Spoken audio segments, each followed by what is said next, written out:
I am a professional investor competing in the US Investing Championship. My trading plan and all of my trades for this year are linked down below. Today, I am actually very excited. There is a trading IQ test put on by TrendSpider that I want to take the test here live and see just how itty bitty baby my itty bitty baby brain is. I'm very excited about this. Let's take it together and see how it goes. All right, first question. The bid ask for, and nobody put in the chat. Nobody put in the chat the answers. Like I don't want any help. I don't want any, in fact, I'm gonna turn off chat for me. You guys can still chat. I'm not gonna look at it. Okay. The bid ask spread is the difference between the highest bid and lowest ask, the open and close, the high and the low, well, it's obviously the highest bid and the lowest ask, right? That's what we're looking for. The bid and the ask spread on any I mean, we want to minimize this, right? Because if you have to buy on the ask and you sell back on the bid, then you're losing on the spread there. So yeah, the highest bid and lowest ask. Next question. A short squeeze happens when longs take profits? No. Shorts are forced to buy back their shares. Exactly. Dividends are paid or splits reduce float? No. A stop loss order is used to enter on breakouts. That would be a stop order, but not a stop loss order. Limit downside by exiting at a trigger.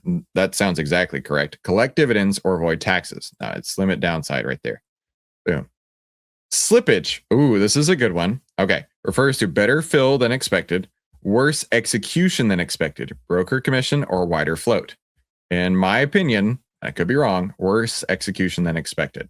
Meaning if I wanted to buy, let's say, for example, if I wanted to buy this option for 85 cents, but I ended up buying it for 87 cents, that would be slippage. Okay. But again, I could be wrong. Let's keep going. Beta measures a stock's sensitivity versus a benchmark. So a lot of people want to talk about high beta stocks, high volatility stocks, whatever. Beta is measuring against the benchmark. And a lot of people use the S&P 500. So that's what that is. By the way, I'm giving you all the answers to the test. I just realized this. If you're going to take this test, I'm giving you all the answers. This is no good. No bueno. No está bien. Okay. Contango. Oh, I haven't heard this word in a long time. Hang on. Contango or backwardation. Contango means that the spot price is less than futures. Hang on. Spot price is less than or greater than futures, or futures are greater than spot price. So contango is the normal way that a futures contract looks like, because we don't know the future, right? So it's going to cost a little bit more to buy a futures contract out in the future versus the current spot price. Now, I could have that backwards, but I think that's what it is. It's either backwardation or contango. Here we go. Let's keep going. Oh, chart types. Okay. A simple line chart connects. A simple line chart is closes. Like a simple line chart would just be if you change from candles to a line chart, it's going to do closes, right? It's got to be closes. It can't be anything but closes. Next question. This candle has a small real, I'm so excited to take this test with you. Let me make this a little bit bigger. This candle has a small real body with nearly equal upper lower wicks. Oh, that candle. Okay. Looking at this. That's a Doji candle. That's a Doji candle. Like itty bitty baby body, big old wicks on either side. Okay. This candle has a small body at the top with a long lower shadow. What is it? So, in fact, if you want to know about candles, I don't know a whole lot about candles, but I know a Doji is a indecision candle where it looks like the one we just talked about, and a hammer candle looks like this here. Now, here's the other problem here. I am assuming it's a hammer and not an inverted hammer. I think an inverted hammer is the opposite. A shooting star, I think, is a pattern, not necessarily a candle where it's like off by itself. So I'm going to go with hammer. Here we go. A side histogram showing the volume at price is, which is actually really cool, right? It'll show you how many shares are executed at whatever price, right? And what's really neat about this, you can see the gap. There's no volume right there. It just gaps straight through it. A side histogram showing the volume at price is a volume profile. Keep going. Heikin-Ashi candles are primarily used by YouTube fake trading gurus to look like they're such geniuses and the market is so easy. That's the real answer. That's the only reason you would use a Heikin-Ashi candle. It does not show exact open or close. Smooth price to highlight a trend. Plot only highs and lows, remove gaps. It has to be this. Absolutely. It can be something else, but that is my gut feeling. Here we go.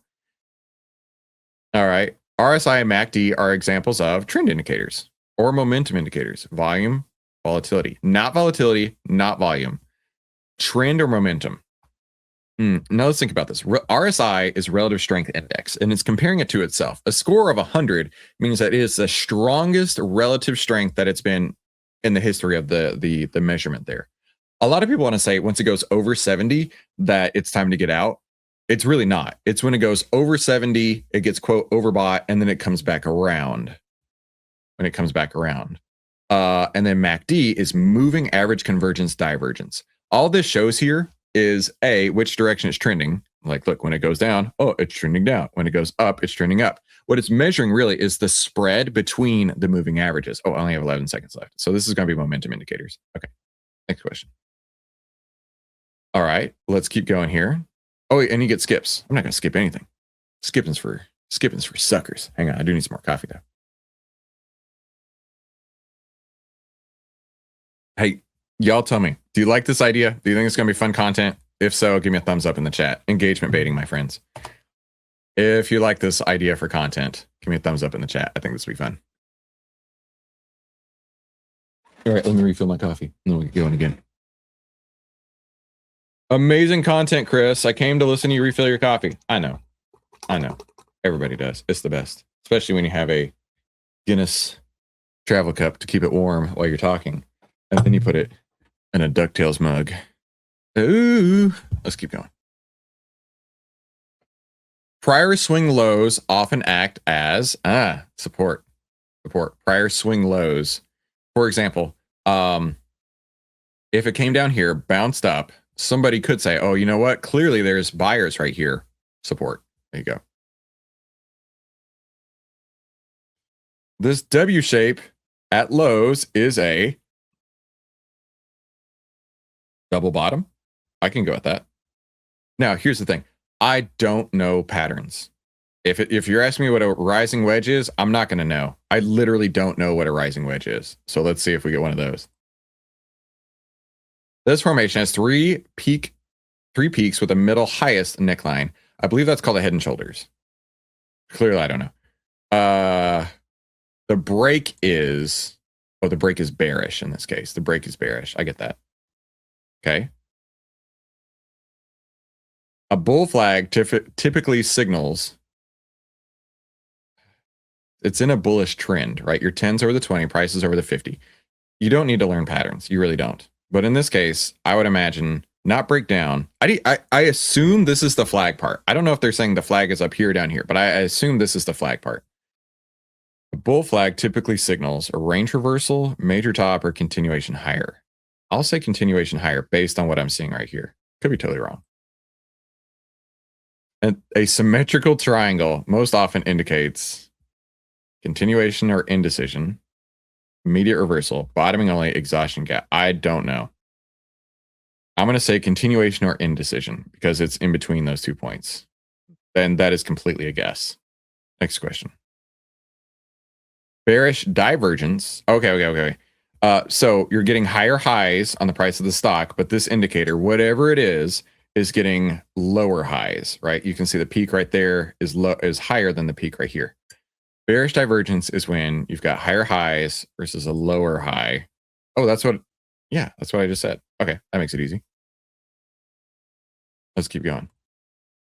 A market order fills at fills at the next price.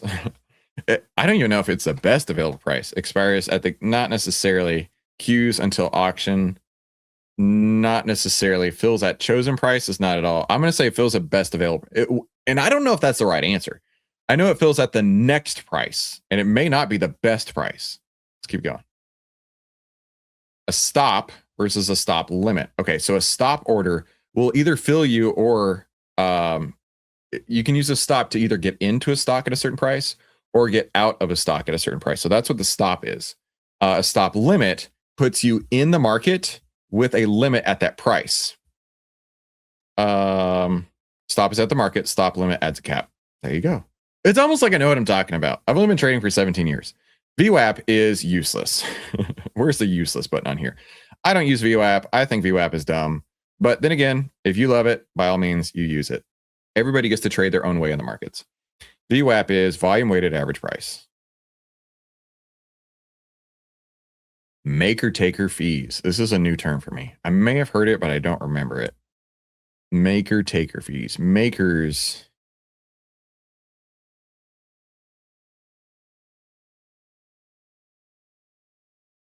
Okay, highest fee? No, I assume the makers are getting paid the fees. Get rebates while adding liquidity. That's what I think. I could be wrong. That's what I think. The opening auction primarily. What does that mean? The opening auction. What do you mean by the opening auction? Primarily mini opens, one equilibrium open price, blocks discovery, forces. I don't know the answer to this. The opening auction primarily. I'm not going to say number one equilibrium open price. And I don't know if that's necessarily the case either, because if we're talking about auctions, it could be a different price. Blocks discovery or forces IOC order. What does it mean by an IOC order? Opening auction. I'll say blocks discovery. It's totally a guess. An iceberg order. What the heck is an iceberg order? I don't know what this is. Fully displayed, dark pool only, partially hit. Oh, yeah, let's call it partially hidden. Why not? All right, ETFs and indexes. That was not my best section, for sure. Let's keep going. SPY tracks the S&P 500. Easy. Next. Qs represent the NASDAQ 100. Too easy. IWM tracks the Russell 2000. I don't know if you guys know this. Or is it the Russell 1000? Oh, no, I'm going to cheat. I'm going to double check. I think it's Russell 2000, though. Yeah, Russell 2000. I didn't know. I didn't need to check, but I just wanted to check just for your sake. I just wanted to prove to you that I knew what I was talking about. Okay. ETNs, exchange traded notes, differ from exchange traded funds, mainly because exchange traded notes, and I have not looked at the answers yet, and I believe they are around treasuries. Okay, I'm wrong. Commodity trusts, unsecured. Oh, there you go. Unsecured debt notes. Always leveraged, actively managed. I believe this is the answer. And treasuries are generally debts, if you want to think about it that way. Maybe, maybe not. We'll call it that. Could be totally wrong. Which ETF follows the financial and banking sectors? Well, XLF. Easy. VXX provides exposure to VIX. Short-term VIX via an ETN. Exchange traded. Now, hang on. Let's double check that real quick. VXX. Isn't this like leveraged? Yeah. Oh, there's an ETN right there. Okay, so it is an ETN. Maybe I got the that question wrong back there. But whatever. I don't care. It's fine. It's fine. It's fine. Bonds are so goofy. When yields rise, prices fall. Okay, got it. A 210. How many of you guys know what a 210 inversion is? I talked about this so much when I did consulting for ages. So I did consulting for 13 years with financial institutions. I showed them how to have less risk and make more money. Sounds like what we do every day, right? So we're talking about the 210, the 2-year point and the 10-year point on the treasury curve, right? An inversion is seen as recession risk. Yes, absolutely, recession risk. Okay. Duration measures a bonds, not final maturity. Okay, hang on. All right. So duration can mean what is today's date to duration. So if it's a 6-month bond and you're 3 months in, then you've got a 90-day duration on it. Not necessarily final maturity. You can tell Chris is a finance bro. Coupon frequency is not it. Price sensitivity, no. Credit rating. I'm going to assume that they mean final maturity, but there's a better way to describe that better. Okay, let's keep going. The 2-year, 10-year spread. That's what we looked at a minute ago. But they had 2S and 10S. Okay, maybe I looked at the wrong thing. The 10-year, 2-year spread is watched because it reflects Fed size, default risk, growth outlook, or liquidity. Growth outlook. Here we go. Tips, break even, roughly equals not. I have no idea. I don't know what tips is. Expected inflation. Why not? Rising yields, rising real yields, rising real yields most. We lost the word in here. Rising real yields most pressure. I'm gonna say growth stocks in this case. I don't know about that question. Let's keep going. A call option gives the right to buy shares. Oh, we're talking about options. This is going to be good. Stock at 100. Stock is at 100. Which call is in the money? The 90. Because this is at the money. Both of these are out of the money. So the 90 call is in the money. Okay. An option with a delta of 50, roughly 50 will move half of what the stock is. It definitely has theta. It can move. It's not the same as the stock at all. Move half the stock. There we go. Theta represents time decay per day. Easy peasy. A covered call is long stock plus a short call. Okay, easy. Let's keep going. Buying a straddle pre-earnings most suffers from. Okay, so let me show you what a straddle is real quick. So let's say that SoFi is about to have earnings. Let me change back to candles over here. And a straddle is essentially buying a call and buying a put, saying that it needs to go to X or Y in order to break even. Okay, so a straddle represents it needs to have a big up move or a big down move to break even. But if it doesn't have a big move up or down, either way, you're going to be most suffering from IV crush. Absolutely, because you're paying most of it. You're paying a higher price right at earnings, and once earnings are over, make sure I don't run out of time. Once earnings are over, the implied volatility gets crushed. It comes down in price very quickly. So yeah, for sure. I love this. This is so fun. Start crypto. I don't know about crypto. Hold.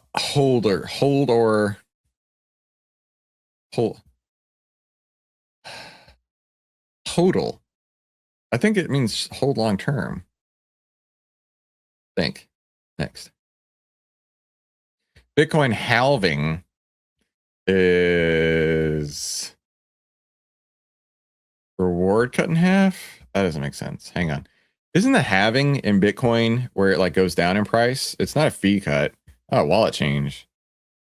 Maybe difficulty reset. Reward cut in half. I'll just say reward cut in half. Odor? Which is fiat backed stablecoin? Oh, geez, I'm not going to have an answer to this. Maybe USDC. I don't know this answer. Ethereum gas. Oh, this is you have to pay this. Computational unit cost, I think is what it is. Perpetual futures funding when positive. I don't know the answer to this. Perpetual futures funding. I'll say longs. I would probably say shorts pay longs in this case. Self-custody. I guess that's where your wife handcuffs you to the bed. That's your self-custody. You control private keys. Sounds good to me. Next question. That should be it. What's our score? Enter your email address to see the results. Hang on. Let me find my email address. 84.1. No. My trading IQ is 118. My trading IQ is 118. What was Jeff's? 116. Jeff, I beat you ever so slightly. My itty bitty baby brain is slightly bigger than Jeff's itty bitty baby brain. Very fun. Okay, how'd I do? Not bad. Actually, really good. The worst category was crypto, bonds, ETFs, and market structure. And each one of those, it was still 89%. So I can live with that. Above average trader. I'll take it. Your trading knowledge is well above average. You have strong analytical skills. I'm also a finance bro. 95. Oh man, I'm still in the 2 standard deviation bell curve. Lame. I want to be in the 3 standard deviation. Either way, that was fun. How did you do? Take the test yourself. The link is where's that link again? It is tradingiqtest.com/test. Go take the test yourself. I just gave you all the answers, so you should absolutely get 100. And let me know in the comments how you did. All right. Thank you guys so much for coming. I hope this was fun. I hope this was useful. If you're ready to save time, make money, start with less risk, click one of these 2 buttons, and we'll talk soon.